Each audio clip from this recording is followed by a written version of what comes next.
Your breaststroke feels sluggish. You're fighting the water and not gliding like the elites.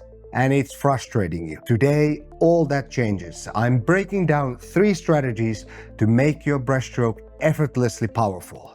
And these aren't mere tips. They're the non-negotiables for training breaststroke. You either master them or you stay slow. So let's dive in. And first up, not surprisingly, your kick. And let's be honest here. Kicking sets are not the most fun afternoon activity. Your legs will burn and other swimmers will be passing you left and right, and after a few hundred yards, you're questioning your life choices. And that's why most swimmers half-ass their breaststroke kick training, rushing through it instead of truly owning their breaststroke kick. And consequently, that's why their breaststroke stays slow. And here's the thing. If your kick isn't powerful, efficient, and ruthlessly trained, your breaststroke will never hit elite levels. And that's because, unlike freestyle, backstroke, or fly, breaststroke relies on your legs for the majority of your propulsion, up to 60 to 70% in top swimmers. So your kick isn't an afterthought, it's actually the engine of the stroke. If it's weak, sloppy, or just plain lazy, you're not gliding through the water. You're dragging your legs, overcompensating with your upper body,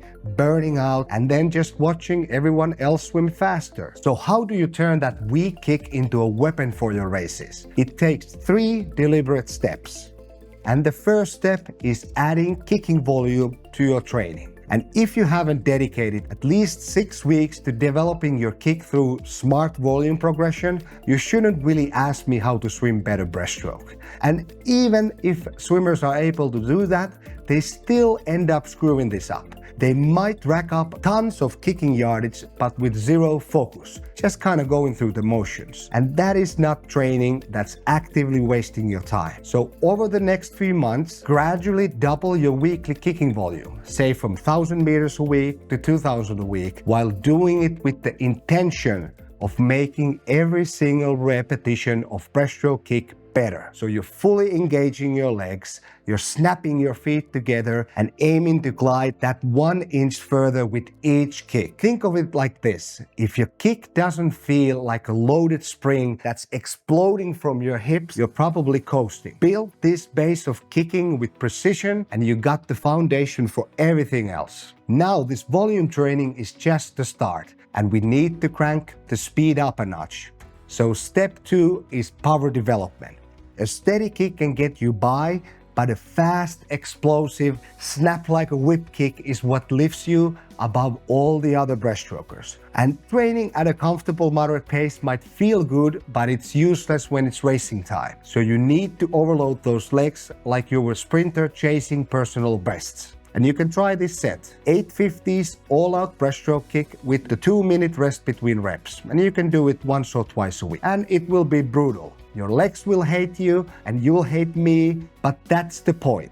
You are also tracking your times religiously, and obviously depending on your level, you should expect and demand from yourself to shave about 2 to 5 seconds off each 50 over the next 6 to 8 weeks. And if you're advanced, you can throw in a parachute or some other resistance device to overload your muscles even further. So this is about building the explosive power in a way that you can still sustain it. So teaching your legs to launch your upper body like a torpedo, repetition after repetition. But the kicking power is only half the battle. You also got to synchronize the newly founded kicking power with your whole stroke. So step 3 is integration. This is where also most swimmers stumble. They got the kick developed, but can't really make it work when it matters in their whole stroke. And a powerful kick is kind of useless if your timing's off, or your body position collapses, or your arms and legs just aren't working together. And after 2 to 4 months of kicking focus training, it is time to shift gears and integrate that leg power into your breaststroke. And the key here is, do not just swim. You have to build the connection between your legs and the rest of the stroke with deliberate focus. So start the process by mixing kicking and swimming in your sets. You can try out a set of 50s where you start out with 25 of isolated kicking, maybe in a streamlined position, focusing on that powerful kick that you built. And then immediately after, go to a second 25 of full breaststroke where you're aiming to carry that same kicking energy into your full stroke. Just feeling how this drives your hips up and propels you into your glide. You can also add drills that blend the kick with the other parts of your strokes. So you can try the classic 1 pull and 2 kicks per cycle drill, where you're taking 1 strong pull and then exaggerated 2 powerful kicks, letting the second kick especially lift your body up and set you up for an exaggerated glide after the pull and the kick. So this kind of isolates the kick's role, helping you to synchronize it with your arms and your body position, which is the streamline. And finally, you can start shifting to full breaststroke sets, but with a purpose. You need this laser sharp focus on synchronizing your kick with your pull. So feeling how your body is launched forward with your hips up and body in full streamline, and not just finishing your stroke, driving your body aggressively forward with the newly found power of your legs. And please don't skip this step. Without it, your new powerful kick is stranded, useless on its own. Because elite breaststrokers don't just kick hard, they actually weave the power of their legs into every full stroke cycle for that unstoppable speed and glide. So kicks dialed into your stroke? Great. And before we jump into strategy number 2, let me quickly introduce myself. I'm Eetu Karvonen, former international level swimmer and coach with over 20 years of experience, including training an Olympic medalist in breaststroke. So what I'm sharing here isn't just theory. It's proven in the pool. So now let's talk efficiency. Strategy number 2 is focusing on your distance per cycle. And you knew that was coming. So let me ask you something. Do you know exactly how many strokes you take per length in a 50, in a 100 or a 200 breaststroke race? If you don't, you're kind of swimming blind, and that might be sabotaging your speed, because breaststroke isn't like freestyle or backstroke where you can ramp up the speed through tempo alone. It's a game of efficiency, maximizing how far you travel per each cycle while maintaining velocity. So if your stroke count is all over the place in practice, you're not preparing when it's time to race. So here's why distance per cycle is critical. Every stroke cycle, your pull, your kick, your glide should propel you as far as possible with minimal drag. Because top breaststrokers don't just kind of trash harder, they actually glide smarter. And then you can also see this newbie churning the water with frantic effort. So here's your new rule. Every set, every lap, you should know your cycle. So say if you're doing 850s, you're not just aiming for speed, you're locking in your ideal stroke count. So whatever gets you the most distance per stroke based on your build and strength, and this forces you to swim efficiently and not just forcefully. And we can go even deeper than that. Distance per cycle isn't static. It shifts by the race distance, and you need to train it that way. So for a 50, you're chasing that peak velocity, a faster stroke rate, but still maximizing distance per stroke. It's about that explosive drive and not lingering in the glide. For a 200, the efficiency rules. Fewer strokes per length with sustainable rhythm, so you're still strong on that last lap.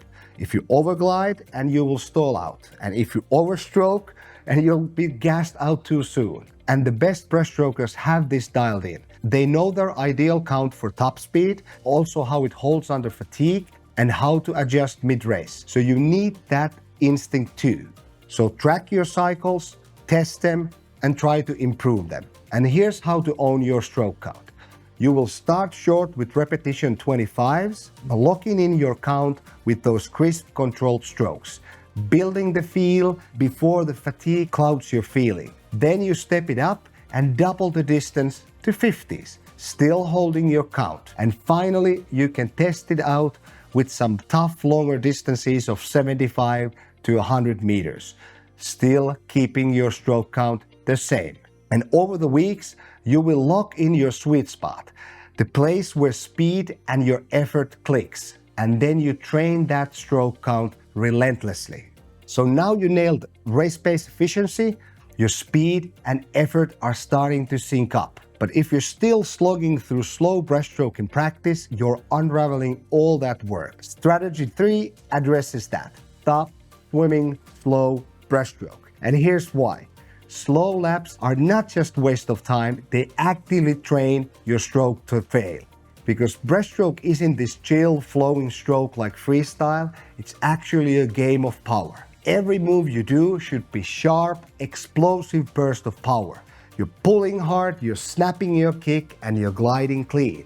If you go slow, your pull will soften, your legs will drag, and your timing kind of crumbles, which is hurting your speed and not building it. If you train slow, you race slow. And that's about sums it up. So forget grinding out 1,000-meter breaststroke sets at a snail's pace. That's not how you race, so why you would train that way? Instead, almost all of your breaststroke work should be short, explosive intervals at race speeds. So think 25s, 50s, and 75s. And you're adjusting the rest times to hit your target pace every repetition. So for example, if you're a 100 breaststroker aiming to go 105, your repetition 25 should clock around 15 to 16 seconds with full power and adequate rest. So a set like 1225 at race pace not only builds race-relevant fitness, but also locks in your mechanics, explosive pull, your whip-fast kick, and your smooth glide. And please track your training.